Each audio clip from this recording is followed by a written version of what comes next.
r/NoSleep. Posted by u/inletharn. I'm paid to watch 3 hours of Netflix every single day. The story of my downfall began with a doorbell and a trio of uninvited guests. I clearly remember that Sunday morning when 3 men arrived at my door, wearing black polo shirts with a small red N on them. I've also noticed a branded truck parked on the street and it kinda surprised me. I had no idea Netflix had those. Anyways, the visitors briefly introduced themselves, but now I can't recall their names, even if my life depended on it. But that doesn't really matter, you'll understand why later. What I remember about our conversation is how bizarre it was. They stated that I was chosen as a candidate for their regional research campaign on viewer habits and perception. Sounded lame, so I was about to close the door in their faces with a hard pass, but one thing stopped me. The company is willing to pay $100 for each day of participation, the guy said, and I was calculating things in my mind by the time he finished that sentence. So, yeah, I've asked them in and we discussed the details. At first I was mostly skeptical about the whole shady deal. Who on earth would pay that much for basically lying on your couch and watching stupid shows? But as the company representatives explained the whole thing, soon enough it became clear that the whole thing is dead serious. The research would last for at least 6 months, and there was a great probability that it could get extension period if the results show potential. I would be expected to watch anything I like on the platform for at least 3 hours a day, and at this point it was stressed multiple times that the number is mandatory and skipping or slacking would not be tolerated. The patented eye motion detecting device would be installed by my TV or desktop screen, my choice, to track and submit my sight focus on the screen. I've asked all sort of questions that I could come up with, trying to check for second bottom or tiny text paragraphs, but there were none of the flaws I could imagine. With offers like this you could expect some fraud scenarios where you end up owing money for breaking some agreement points you were too lazy to read through or simply misunderstood. But this one was clear as sky. I skip a day, my role and project is terminated. No hard feelings. Besides, those were some good money. $3,000 for watching comedy shows every day, yes, please. So I've accepted their offer. Next week I was supposed to get full body exam and make sure that I have no health issues that would alter my experience during the research period. So I got one and soon enough the results came in stating that everything is okay, so I could proceed. Next thing, setup and installation. The van stopped by on Friday and couple of tech guys set up a special version of Netflix app on my TV and synchronized the tracking device with it. The thing looked just like a black indoor camera, the one that you get if you want to check on your cats while you're away. Technicians explained how it works. If I see the green light flashing, it means that my eye focus is correct. If it's red, I'm looking away from the screen.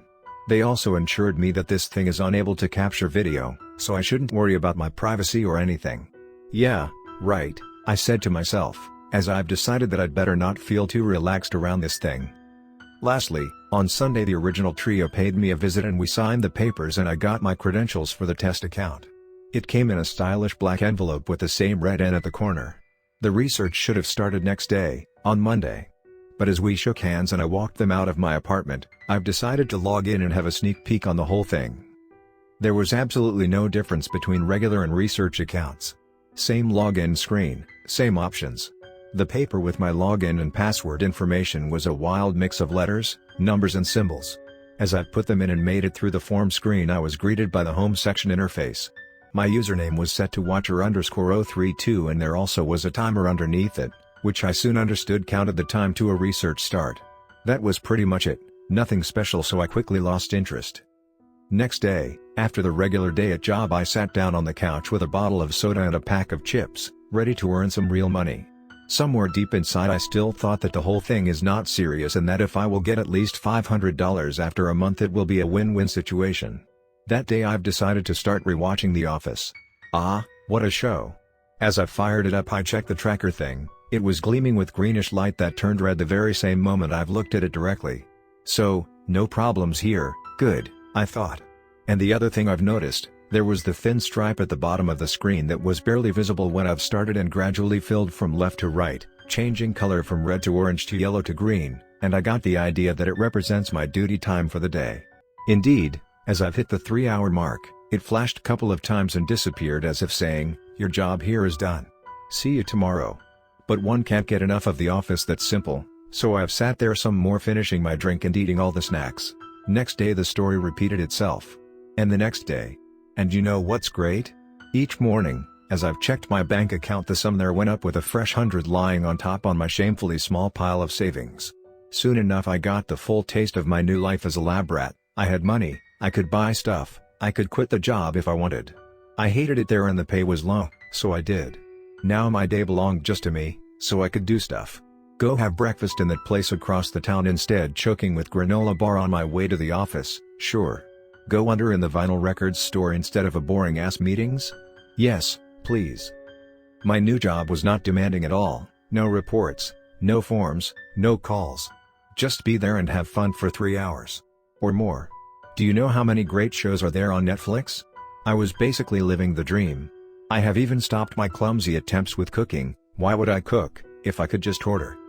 Of course, if you're from New York, LA or any other large city, you're probably cracking a smile on a guy who gets $3K per month and acts as if he was the king of the world.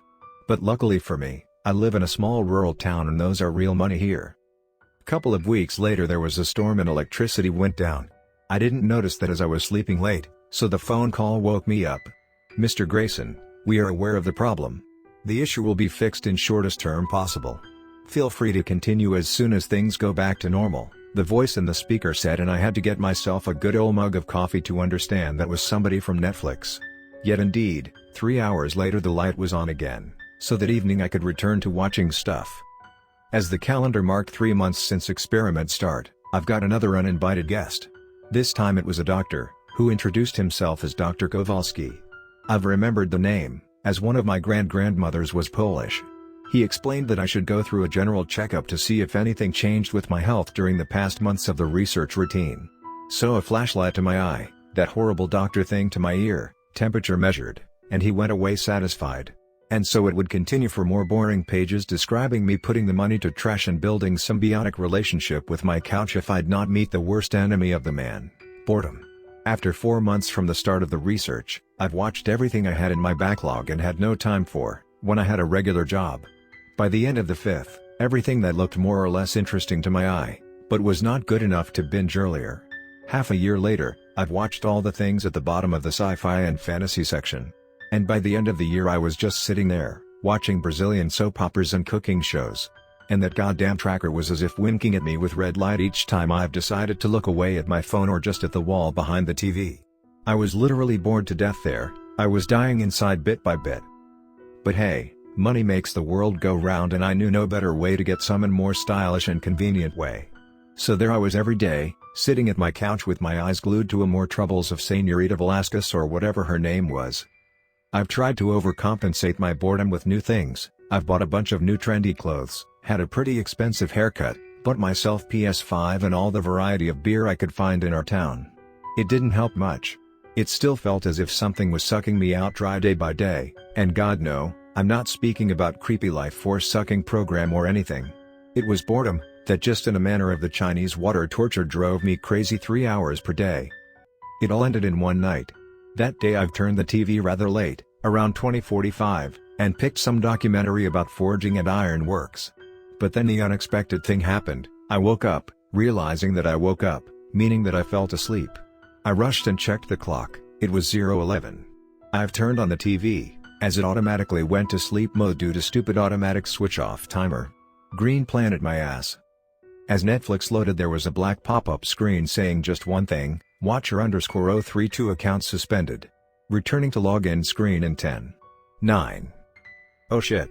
I fucked up. I fucked up bad. I should call them and explain that it's not my fault. That something happened. I need to come up with something, I said to myself, as I've input Netflix support phone from the screen. Yes, hello. This is Jack Grayson, the Watcher_032. There was a terrible incident with the tracking device, I spew into the phone as soon as I've got through the robot. I'm sorry, who? The voice on other end replied. Jack Grayson. I'm in your research group for habits. Or how is it called? My tracking device, I've insisted. I'm sorry, Mr. Grayson. What research group are you talking about? I'm afraid I am not familiar with anything like that. What tracking device are you referring to? The voice said. The one for the eye movement detection. It's broken. That's why I failed the duty today, I didn't lose hope. I'm afraid I'm not familiar with the subject. I will contact my superiors and we will get down to this. Please expect a call from us in couple of days. Is there anything else I could do for you? The talk ended on that note, and no, I've never received a call, or an email or anything. I didn't leave attempts to contact those superiors myself, but as I shouted to my speaker about research group and tracking device, people back there had absolutely no idea of what the hell was my point. Soon enough my phone number got blacklisted. I blame myself, should be more patient in my expressions. The income was gone. I didn't receive a cent from them since the night of my stupid nap. They never picked up the tracking device, so it's still somewhere in my apartment, collecting dust. I had to find another job to maintain myself. Sure, I had some leftover money, I'm not that stupid to spend everything at once. But according to my calculations, if I would tighten my belt and try to survive on it, I'd have around 4 to 5 months before I'm out. So it's better sooner than later, and I went to be an office clerk again. And I really wish this was the end of the story. I would post it somewhere so people would comfort me and I'd get to feel myself a bit better. But that was just the beginning of the nightmare my life turned into. For the whole month after our partnership break it was all same old, except you couldn't possibly sit me down in front of the TV and ask to watch something together, no sir. But one day I woke up with this strange feeling as if I was lying in a dark room with my eyes closed, but somebody switched on a powerful lamp above and some light is breaking through the skin of my closed eyelids. It was an uncomfortable sensation which could be unexpected sunshine breaking through the clouds, but thing was, I am always sleeping with the blinders down, so no light comes through my window. That was strange, but I didn't give it proper attention. Next episode happened at work. I was speaking to my colleagues and suddenly noticed that her pupils and hair had a touch of ash gray color. I've asked if she dyed her hair or something, but she just stared back at me, laughed and said no. And just weeks later I remembered about both those incidents as I've started to lose my sight. No, not like that. Even, quite the opposite. How should I explain this? I've developed a rare condition, being unable to see the black spectrum completely. Generally speaking I see those things that should be black, in bright white color. Of course, I went through countless oculist examinations, some scanning and blood analysis. At some point they even punctured the corner of my eyeball with a needle and took a probe of the tissue. It actually sounds worse than it is, really. But in the end there was no explanation to my condition. Probably some rare mutation or degeneration of seeing nerve, nobody could tell. I went practically blind. At first it was more or less fine, much like walking through a winter forest in July. But as my disease progressed my whole world became white as the light of million suns. White was emanating so intense, that I couldn't see shapes anymore, just the smudges of colors on a great plane of white nothing. The worst thing was sleeping. Each time my eyes closed my head exploded. Have you ever heard of people going crazy being left in snow deserts? It felt the same for me. As soon as my eyelashes touched, I got surrounded with agony of being trapped in a supernova. So I had to sleep with the warm yellow light on and eyes opened. That was hard to achieve, but I had no other option. I got a trained dog and a social worker to come check on me from time to time, bring food and all. I see them both more like moving outlines, rather than living beings. You would probably get terrified if you see my computer set up as I type this. The page background is pink and I print on it with yellow letters. It's a poor contrast, but it's the best visible combination of colors for me to see it. I blame those fucking Netflix scientists and their stupid fucking research activities. You might say that I'm just pitying myself and looking for a scapegoat, but trust me, I don't. Last week I started to see the color black again. Well, sort of. I've suddenly realized that I see a thin line of black, as if the crack on the eggshell in a corner of my eye as I blinked and the wave of white flooded my vision. It was just like those tiny little black floaters that you remember flying right before your eyes from time to time. I closed my eyes, ignoring the pain to give it a better look. Yes, indeed it was there at the edge of my sight. Then, day later it grew bigger. Then bigger again and branched. And then the sounds appeared. As I closed my eyes, I could hear a barely audible sizzling sound, as if somebody spilled couple of drops of water on a dry hot pan. It ends as soon as I open my eyelids. Soon enough it all turned to a spiderweb of cracks and hissing sounds that won't go away. I try not to blink anymore, but it's hard. Each time I do it, I see it. I see it inside my head. The white crumbles revealing something horrible nested inside of me. The horrible sounds as if that thing is asking to feed it. I can't control it anymore. I'm afraid that soon it will get strong enough to hatch. Sometimes the tiny text paragraphs appear written in blood.